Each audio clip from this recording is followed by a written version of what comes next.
أعوذ بالله السميع العليم من الشيطان الرجيم من همزه ونفخه ونفثه بسم الله الرحمن الرحيم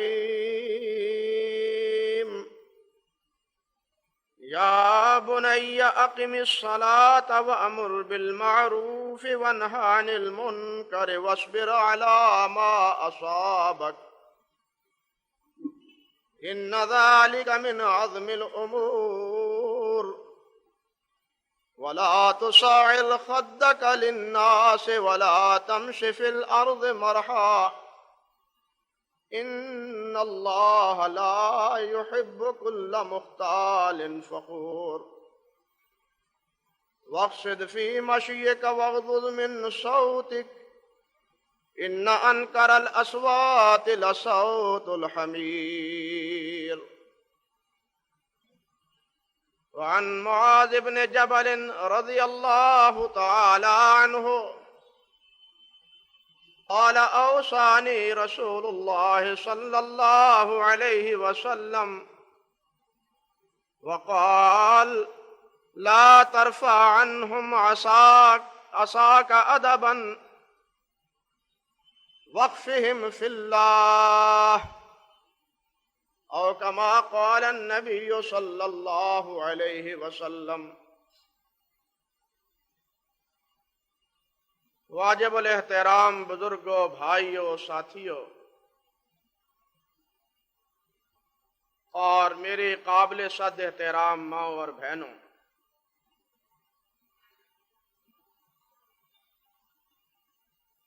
نبی کریم حضرت محمد مصطفیٰ احمد مجتبیٰ صلی اللہ علیہ وسلم نے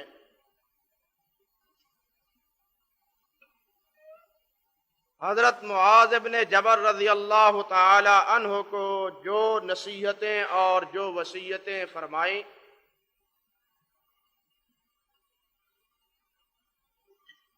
ان وصایا مبارکہ کے حوالے سے آپ مسلسل گفتگو سنتے چلے آئے، اور انہی وصایا میں سے آخری دو وصیتیں یہ ہیں کہ وَلَا تَرْفَعْ عَنْهُمْ عَصَاكَ أَدَبًا وَقْفِهِمْ فِي اللَّهِ، کہ اے معاذ، ادب کا عصا اور ادب کی لاٹھی یہ اپنے اہل و عیال سے مت اٹھاؤ. وقفہم فی اللہ، اور انہیں اللہ کے بارے میں ڈراتے رہو. یہ دو باتیں ہیں جو آخر میں نبی کریم علیہ الصلاۃ والسلام نے حضرت معاذ رضی اللہ تعالی عنہ سے فرمائی. گویا اہل و عیال کی تربیت کے لیے، ان کو ادب سکھانے کے لیے اور انہیں اخلاق و تہذیب کا پیکر بنانے کے لیے دو باتیں اور دو نصیحتیں فرمائی. ایک کا تعلق مادی اعتبار سے درستگی کے حوالے سے ہے، اور دوسری کا تعلق ایمان عقیدے کے حوالے سے ہے. مادی اعتبار سے فرمایا کہ وَلَا تَرْفَعْ عَنْهُمْ عَصَاكَ أَدَبًا، کہ اپنے اہل و عیال سے اور اپنی اولاد سے ادب کے آسے کو، ادب کی لاٹھی کو، ادب کے کوڑے کو مت اٹھاؤ. وہ ان کی نگاہوں میں اولاد کی نگاہوں میں لاٹھی رہنی چاہیے تاکہ وہ خبردار رہیں اور انہیں اس بات کا احساس رہے کہ اگر میں نے کوئی بےہودگی کی، بد تہذیبی کا مظاہرہ کیا،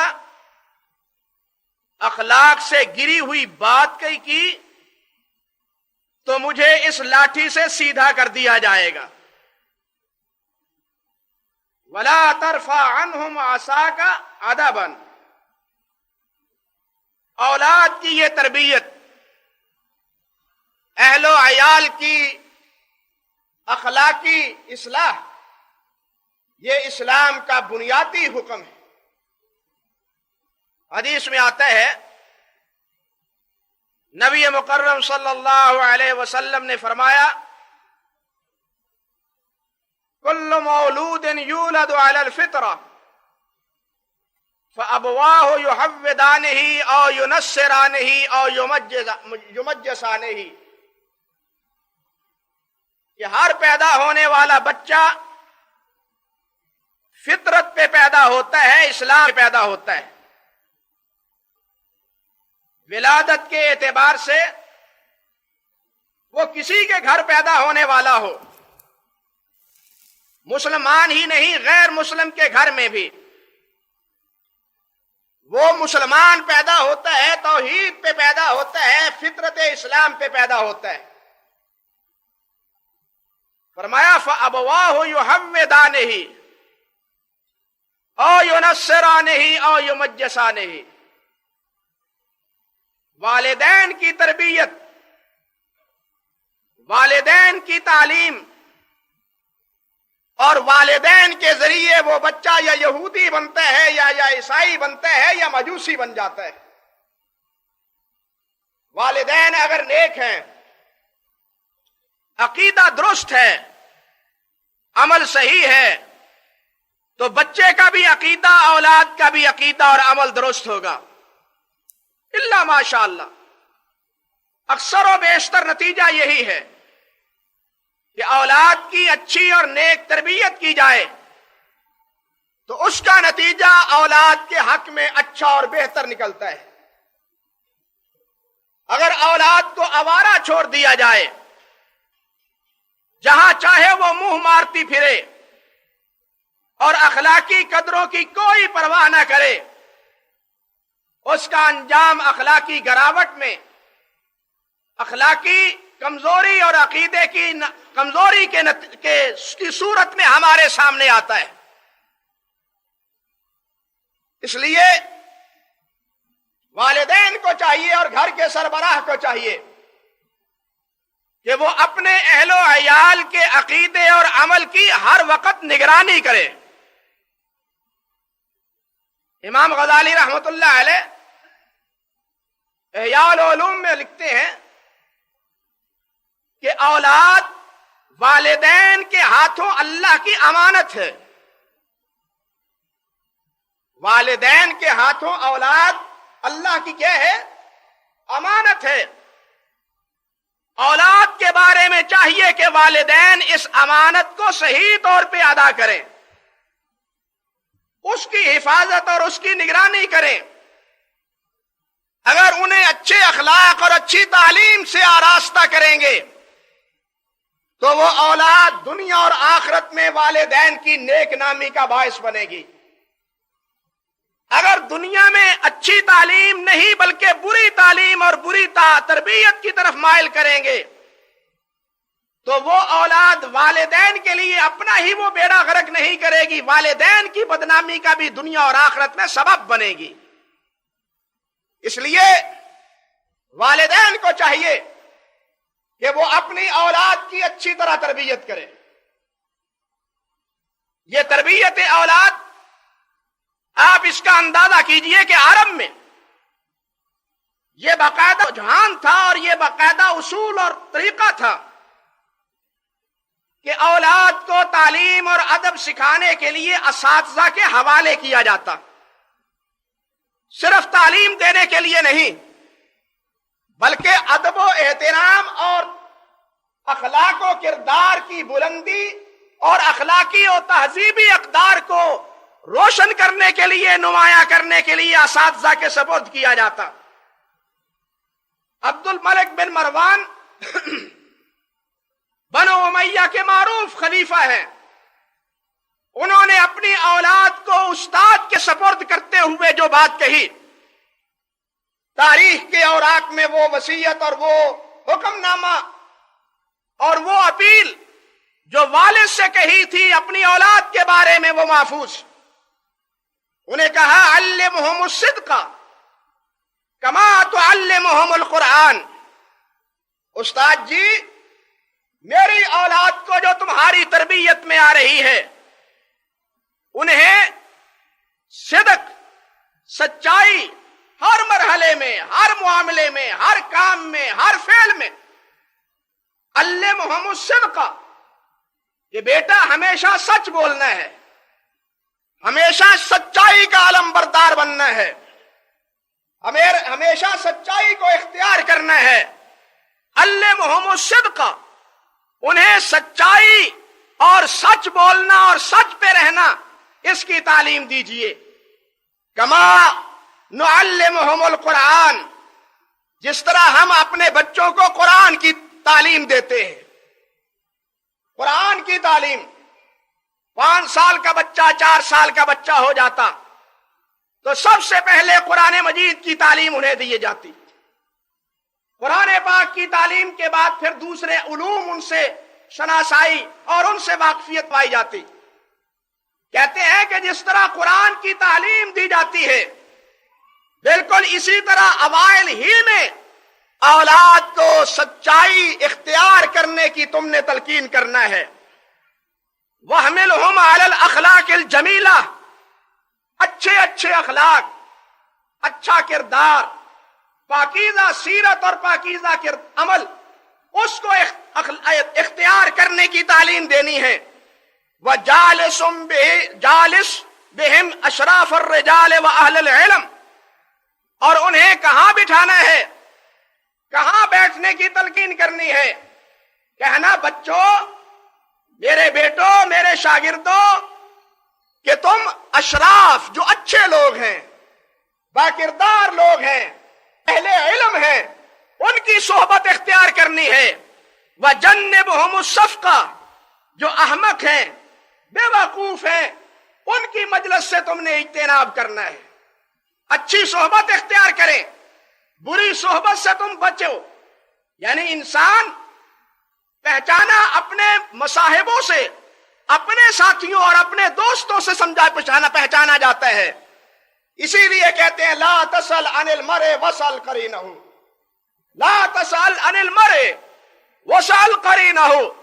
انسان کے بارے میں سوال مت کرو، یہ دیکھو کہ اس کی نشست و برخاست، اس کا اٹھنا بیٹھنا اور اس کا آنا جانا کن کے ساتھ ہے. اگر آنا جانا اور مجلس اس کی اچھے لوگوں کے ساتھ ہے تو نتیجہ یہ ہے کہ اس کا اخلاق اور کردار درست ہے. اگر اس کے میمنہ اور میسرہ اور اس کے مصاحب اور ساتھی وہ برے ہیں، وہ اچھے نہیں ہیں، تو نتیجہ صاف ہے کہ اس کا بھی اخلاق اور اس کا بھی کردار اچھا اور صاف نہیں ہے. اس لیے استاد جی، میری اولاد کو تربیت دیتے ہوئے اچھے مصاحب، صاحب علم اور صاحب کردار لوگوں کے ساتھ بیٹھنے کی انہیں تلقین کرنی ہے. وَاضْرِبْهُمْ عَلَى الْكَذِبِ، اور جھوٹ بولنے پہ، کہیں ان سے جھوٹ بولا جائے، جھوٹ بول لیں، غلط بیانی کر لیں تو پھر انہیں معاف نہیں کرنا. وَاضْرِبْهُمْ، ان کی پٹائی کرنی ہے، مار کے بھی ان کو سمجھانا ہے کہ بیٹا جھوٹ نہیں بولنا. فرمایا فائنل قذب یدعو الی الفجور، اس لیے کہ جھوٹ فسق و فجور کی طرف لے جاتا ہے، اور فسق و فجور انسان کو جہنم کا ایندھن بنا دیتا ہے. آپ اندازہ کیجئے کہ استاد کے سپرد کرتے ہوئے عبد الملک بن مروان نے استاد کو کیا باتیں وصیت کی اور کن باتوں کی تلقین اور تاکید کی کہ میرا بیٹا، میری اولاد، میرے بچے تمہاری تربیت میں ہیں. استاد صاحب، ان اخلاقی قدروں کا تم نے لحاظ اور پاس کرنا ہے. اور یہ بات بھی دیکھیے کہ بنو عباس یعنی بنو امیہ کے بعد جو خلافت مسلمانوں کے ہاتھوں آئی وہ بنو عباس تھے. اور بنو عباس کا دوسرا خلیفہ اس کا نام منصور تھا.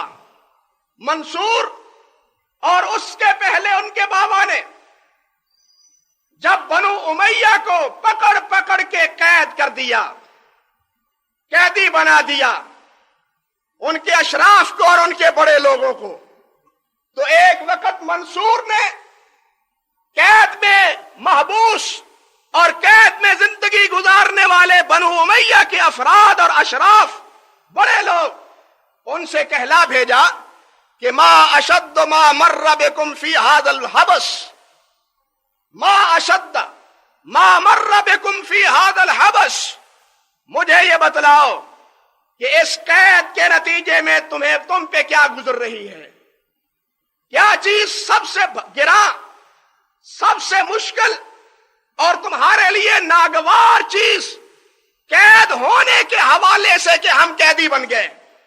کہاں بادشاہ تھے، حکمران تھے، کہاں جناب لوگوں پہ حکومت کرتے تھے، اور آج قیدی بن گئے ہیں. یہ یاس اور حسرت کی زندگی، اس حوالے سے تم مجھے بتلاؤ کہ تمہارے اوپر کیا گزرتی ہے، کیا تمہارے احساسات ہیں؟ جواب سنیے.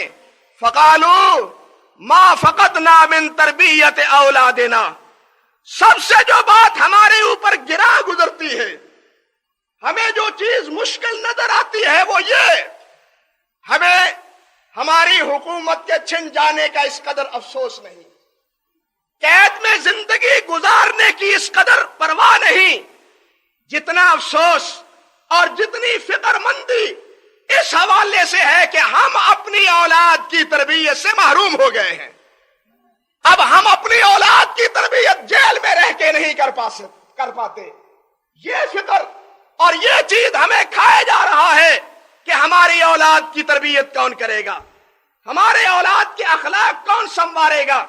اس سے آپ اندازہ کریں کہ اس دور میں اولاد کے حوالے سے لوگ کتنے فکر مند اور کتنے غمگین ہوتے تھے.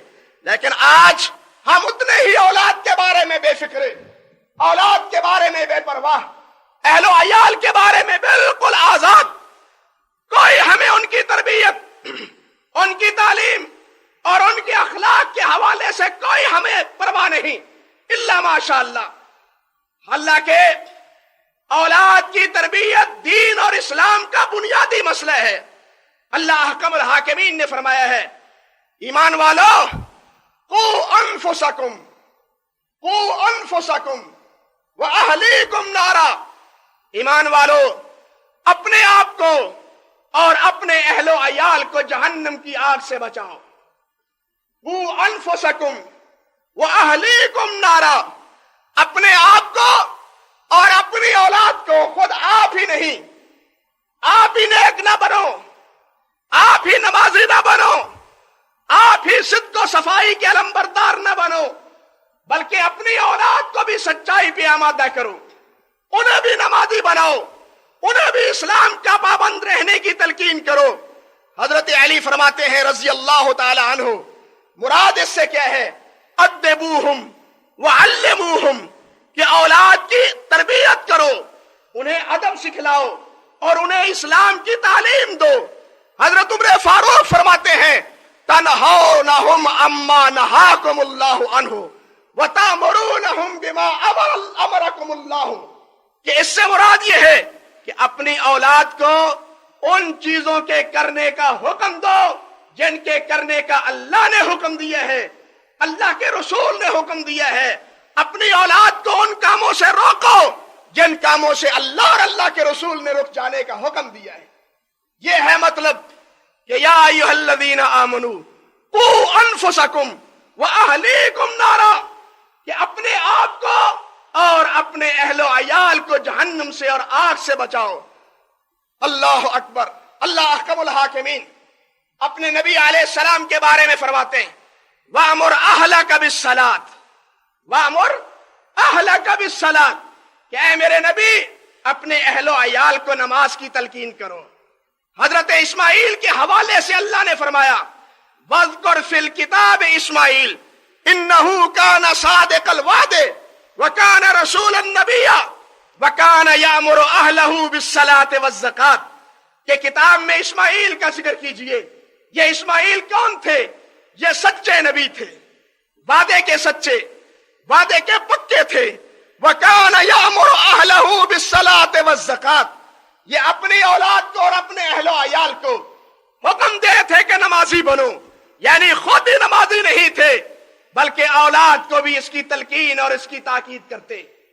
اور حضرت لقمان علیہ السلام ان کے حوالے سے، ان کی حکمت کے حوالے سے اللہ نے باتیں فرمائی کہ انہوں نے اپنی اولاد کو جو وصیتیں کی، ان وصیتوں میں سے ایک یہ بھی تھی کہ یا بنی اقم الصلاۃ وامر بالمعروف وانہی عن المنکر، کہ اے بیٹے نماز پڑھو، امر بالمعروف کی پابندی کرو، نہی عن المنکر منکرات سے بچو، واصبر علی ما اصابک کوئی تکلیف پہنچے تو اس پہ صبر کرو، ان ذالک من عزم الامور کہ یہ بڑے بڑے عظیم کام ہیں. ولا تصائر خدک للناس ولا تصائر خدک للناس اپنے چہرے کو لوگوں کے لیے مت پھلاؤ. تمہارے سامنے لوگ آئیں تو منہ بٹور کے ادھر ادھر گزر جاؤ. خندہ پیشانی سے اس کے ساتھ ملو، خندہ پیشانی کے ساتھ ان کے ساتھ پیش آؤ. نبی علیہ السلام نے فرمایا ہے تبسمک فی وجہ اخیک صدقہ کہ تیرا اپنے بھائی کو خندہ پیشانی سے ملنا یہ بھی نیکی ہے، یہ بھی ثواب ہے، اس سے بھی اللہ راضی ہوتا ہے. فرمایا ولا تصائر خدک للناس ولا تمشی فی الارض مرحا زمین پہ اکڑ کے تکبر کے ساتھ مت چلو. ان اللہ لا يحب كل مختال فخور کہ اللہ فخر کرنے والے، تکبر کرنے والے سے محبت نہیں کرتے.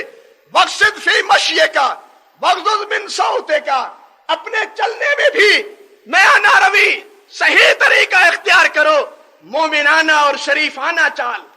دیکھنے والا کہے کہ یہ شریف چلا آ رہا ہے، یہ نہ کہے کہ کوئی بدماش آ جا رہا ہے.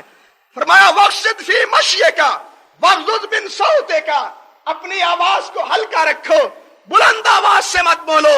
ان انکر الاصوات لصوت الحمیر جیسے گلی کوچوں میں، بازاروں میں، گلیوں میں بے تحاشا بری اونچی آوازوں سے بولا جاتا ہے، اور آواز اونچی نکالنا اپنی عظمت کی اور بڑائی کی دلیل اور چدراہٹ کا نشان بنا لیا جاتا ہے. فرمایا نانا ان انکر الاصوات لصوت الحمیر سب سے بری بات ہی اور آواز ہی کس کی ہے؟ گدھے کی، جو بڑی بری آواز نکالتا ہے. اس قسم کی آواز کریں مت نکالو. چال میں بھی میانہ روی، بات میں بھی اور بول میں بھی کیا میانہ روی اختیار کرو. یعنی یہ اخلاقی قدریں حضرت لقمان نے بھی اپنی اولاد کو سمجھائی. اور ادب کے نام پہ، اخلاق کے نام پہ حدیث کی کوئی کتاب آپ اٹھا کے دیکھیں، نبی علیہ الصلوۃ والسلام کے ارشادات، آپ کے معمولات، آپ کا طریقہ ہمارے سامنے آئینے کی طرح واضح ہے. آپ کا کردار، آپ کی گفتار، آپ کا اٹھنا، آپ کا بیٹھنا، آپ کا کھانا پینا، آپ کا گفتگو کرنا، آپ کا چلنا، ہر ایک چیز ہمارے سامنے آئینے کی طرح واضح ہے. نبی کے کردار اور اخلاق کو اپنانا یہی ایک مسلمان اور ایک مومن کے ایمان کا تقاضا اور لازمی جز ہے. اور اسی کو نبی علیہ السلام نے فرمایا کہ اپنی اولاد کے بارے میں بے فکری مت اختیار کرو، بلکہ انہیں ادب و احترام سکھلاؤ، انہیں ادب و احترام سکھاؤ. فرمایا ولا ترفع عنک عصاک ادبا ادب کی لاٹھی، ادب کا کوڑا ان سے اٹھا کے نہ رکھو. لاڈ اور پیار میں، لاڈ اور پیار میں، محبت اور شفقت میں یہ نہ ہو کہ وہ اخلاقی قدروں کو بالکل پامال کر کے رکھ دیں.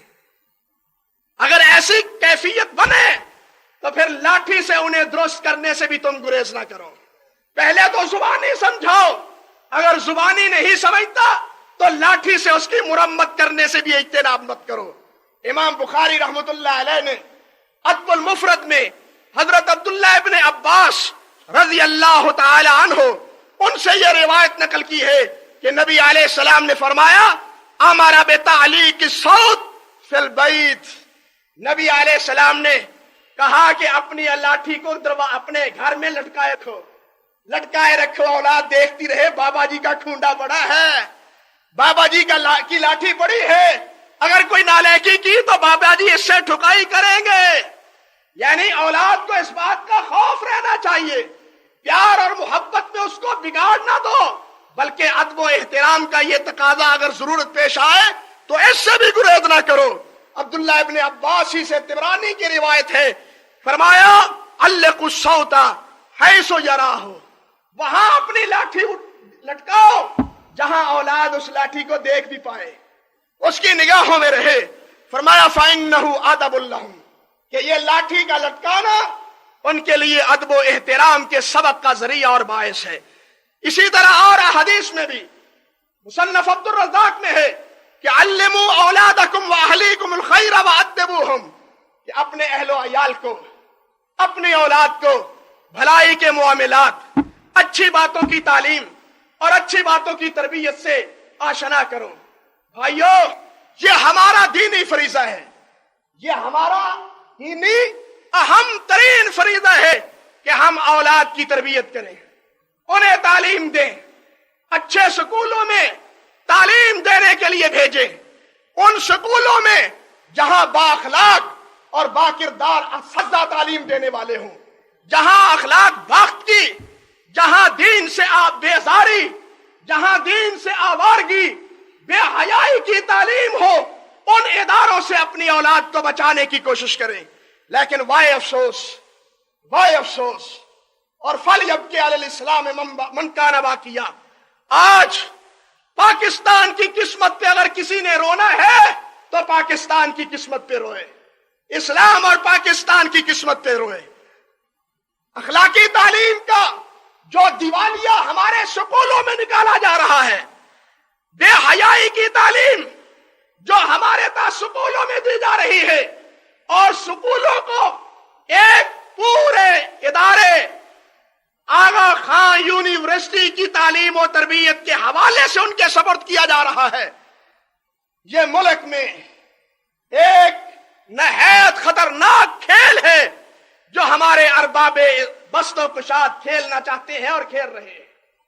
آپ حیران ہوں گے، پہلے تو یہ کہ یہ آغا خان کون ہے، ان کے افکار اور ان کے نظریات ملحدانہ کیا ہیں، ساری باتوں سے صرف نظر کریں۔ وہاں کے پڑھانے والے کون ہیں، وہاں کی تعلیم کیا ہے، نصاب تعلیم کیا ہے، آپ اس حوالے سے صرف ایک بات کا اندازہ لگائیے۔ نامی 10ویں کلاس کے لیے وہاں بالغانہ صحت کے سروے کا جو فارم ہے، جو 20-21 سوالات پہ مبنی ہے، اس بلوغت کے سوال نامے میں جو سوال ہے، ہائے ایمانداری کی بات ہے کہ ان کو پڑھتے ہوئے جواب دینا تو کجا، ان کو پڑھتے ہوئے بھی شرم آتی ہے، لیکن سوال نامے میں، سکول کے سوال نامے میں داخل کرنے والوں کو حیا اور شرم نہیں آتی۔ وہ کیا ہے، صرف ان میں سے 4 یا 5 سنیے، ایک ان میں سے یہ ہے، سوال کا جواب دیجئے، کیا آپ دوستوں سے گرل فرینڈ اور بوائے فرینڈ رکھنے کی خواہش کا اظہار کر سکتے ہیں؟ سوال ہاں اور نہ میں دیجئے۔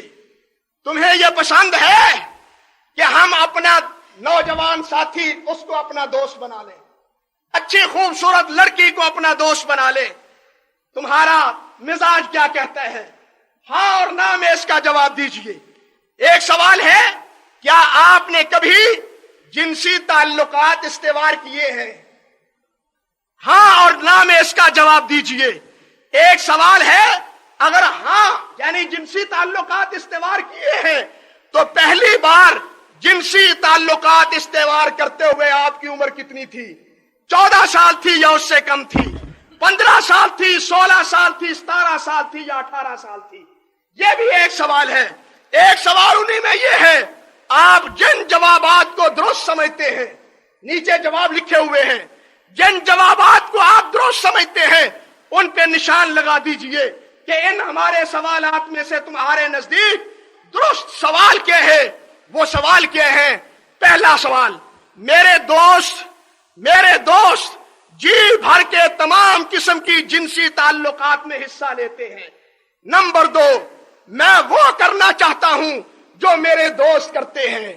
نمبر 3، دو محبت کرنے والوں کے لیے شادی سے پہلے جنسی تعلقات ٹھیک ہے، اس میں کوئی حرج نہیں ہے۔ یہ 3 سوال ہیں، تینوں سوالوں سے مجھے بتلاؤ۔ سوال نمبر میں یہ نہیں لکھا ہوا ہے کہ تم تینوں میں سے کسی ایک کی تائید کرو، کیا تم پسند کرتے ہو؟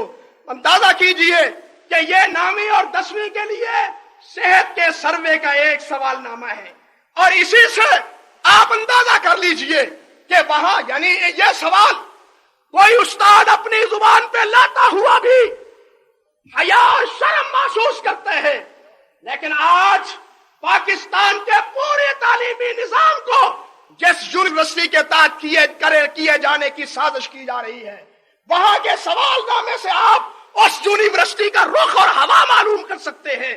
اور پھر حیرانی کی بات یہ ہے کہ اتنی حماقت، اتنی غلط بیانی، اتنا چور دروازہ، تعلیم ہم نے عام کر دی، تعلیم ہم نے سستی دی، اس کا بدل کیا 8ویں کلاس بھی جناب بورڈ کے تحت، 9ویں کلاس کا امتحان بھی بورڈ کے تحت، 10ویں کا امتحان بھی بورڈ کے تحت، تاکہ وہ جو سال بسال 10-15 روپے ہر ماہ فیس لی جاتی ہے، اس کا مداوع ان امتحانوں کے ذریعے پورا کر لیا جائے اور ڈھنڈورا پیٹ دیا جائے کہ تعلیم سستی کر دی ہے۔ یہ بالکل اسی طرح کہ جناب ہم نے بجلی میں بڑی چھوٹ کی ہے، اور بجلی میں چھوٹ کے حوالے سے جناب ہر گھر پہ کیا سروے کریں، کیا ہم تفتیش کریں، ہر گھر پہ ہر بل پہ 25 روپیہ بجلی کا کس کے لیے؟ ٹی وی کے لائسنس کے لیے لگا دیا۔ شرم آنی چاہیے ان لوگوں کو۔ مسجدیں بھی وہ ٹی وی کا لائسنس بھر رہی ہے، معبد خانے دینی مدارس کے بلوں میں بھی یہ 25% کا بل آ رہا ہے۔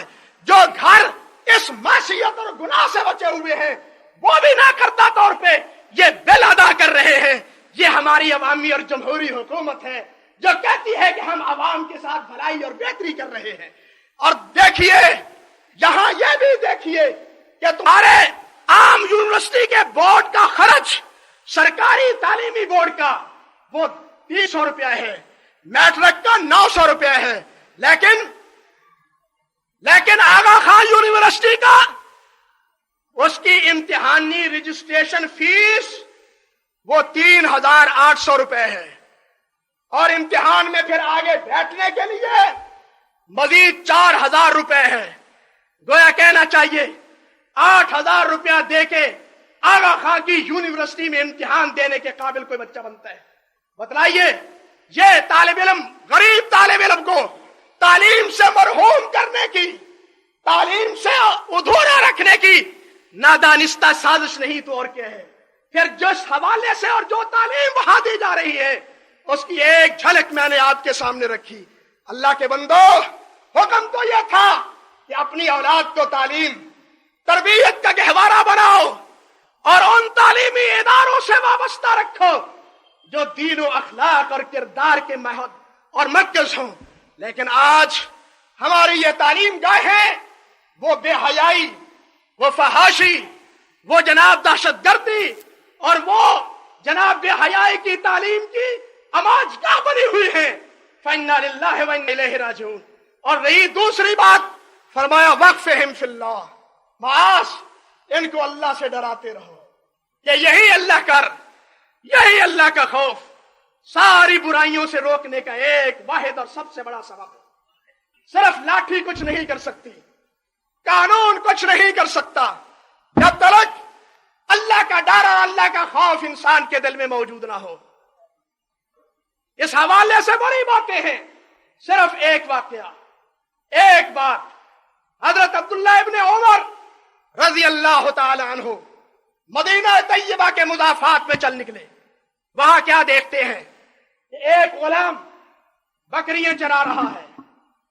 اس کا امتحان لینے کے لیے عبداللہ ابن عمر فرمانے لگے، اللہ کے بندے، ایک بکری ایک بھیڑ ہمیں دے دیجئے، یہ ذبح کر کے ہم تمہیں بھی گوشت دیں گے، شام کو گھر جا کے گوشت پکا لینا، آرام سے کھانا۔ کہنے لگا مجھے مالک نے بکریاں چرانے کے لیے بکریاں سپرد کی ہیں، میں کسی کو بکری ذبح کرنے کی اجازت نہیں دے سکتا۔ کہنے لگے جا کے مالک سے کہہ دینا کہ جنگل سے بھیڑیا اٹھا کے لے گیا تھا، امتحان لینا مقصود تھا، جنگل سے بھیڑیا اٹھا کے لے گیا تھا، ادھر کر دینا، بہانہ بنا لینا مالک کے ہاں۔ لیکن غلام آسمان کی طرف اشارہ کر کے کہنے لگا مالک کو تو یہ مطمئن کر لوں گا، لیکن مالک کے ارض و سما کو کس طرح مطمئن کر سکوں گا؟ اس مالک کے ارض و سما کو، اس اللہ وحدہ لا شریک کو مطمئن کس طرح کر سکوں گا؟ اسی عقیدے اور اسی اللہ کے خوف کی بنیاد پہ وہ کوئی بددیانتی نہیں کرتا، وہ غلط کاری نہیں کرتا، وہ گناہ سے اجتناب کرتا ہے۔ قرآن میں بھی، احادیث میں بھی، تاریخ کے اوراق میں بھی اس حوالے سے واقعات بھرے پڑے ہیں۔ یہی بات نبی علیہ السلام نے فرمائی، وقفہم فی اللہ، معاذ ان کو اللہ سے ڈراتے رہو۔ صرف لاٹھی گناہوں کو نہیں چھڑا سکتی، صرف قانون گناہوں سے لوگوں کو نہیں روک سکتا۔ اور بیٹی نے کہا تھا کہ اماں نے کہا بیٹی پانی ڈال لو، دودھ میں پانی ڈال لو۔ اور عمر کے نمائندے کہاں دیکھنے والے ہیں؟ بیٹی سعادت مند کہنے لگی اماں اگر عمر کے کارندے اور سپاہی دیکھنے والے نہیں تو اللہ وحدہ لا شریک تو دیکھنے والا موجود ہے۔ یہی ایک عقیدہ اور فکر ہے جس کی بدولت انسان ہر گناہ سے بچ سکتا ہے۔ اللہ ذوالجلال ہمارے دلوں میں بھی اپنا خوف، اپنا ڈر اور اپنی ہیبت ہمارے دلوں میں پیدا فرمائے، دلوں سے گناہ کی نفرت جو ہے دلوں میں پیدا فرمائے۔ وآخر دعوانا ان الحمد للہ رب العالمین۔